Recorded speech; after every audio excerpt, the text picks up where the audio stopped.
ये रावल किला माल गोदाम है। आइए छोटा सा गाना सुनिए। गाना सुनते ही लाइक बटन दबाइएगा, अच्छा लगे तो फॉलो कीजिए। गाना को ध्यान से सुनिएगा। बर्बाद हो गईल हो,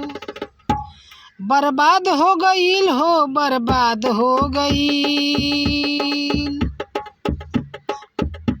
बर्बाद हो गईल हो, बर्बाद हो गईल, माल गोदामवा के लइका बर्बाद हो गईल, माल गोदामवा के लइका बर्बाद हो गईल,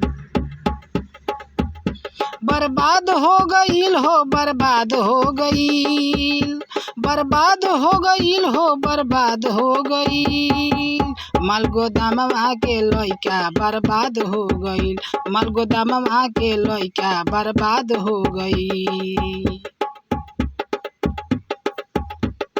लाल पियर कपड़ा पहने अखिया में चश्मा, लाल पियर कपड़ा पहने अखिया में चश्मा, दिन राते जुआ खेले मन नाही बतिया, लाल पियर कपड़ा पहने अखिया में चश्मा, दिन राते जुआ खेले मन नाही बतिया, बर्बाद हो गईल हो, बर्बाद हो गईल हो, बर्बाद हो गईल, माल गोदामवा के लइका बर्बाद हो गईल, माल गोदामवा के लइका बर्बाद हो गईल, बर्बाद हो गईल हो, बर्बाद हो गईल, माल गोदामवा के लइका बर्बाद हो गईल, माल गोदामवा के लइका बर्बाद हो गईल। लाल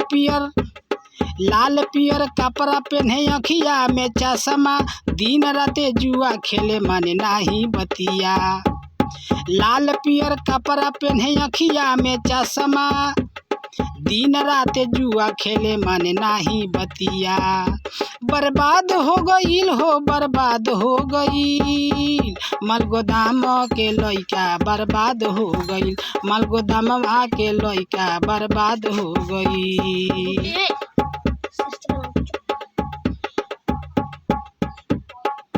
बाप मतारी के बात नहीं माने, बाप मतारी के बात नहीं माने, बोलला पर उल्टा वो के चमकावे, बाप मतारी के बात नहीं माने, बोलला पर वो के उल्टा चमकावे,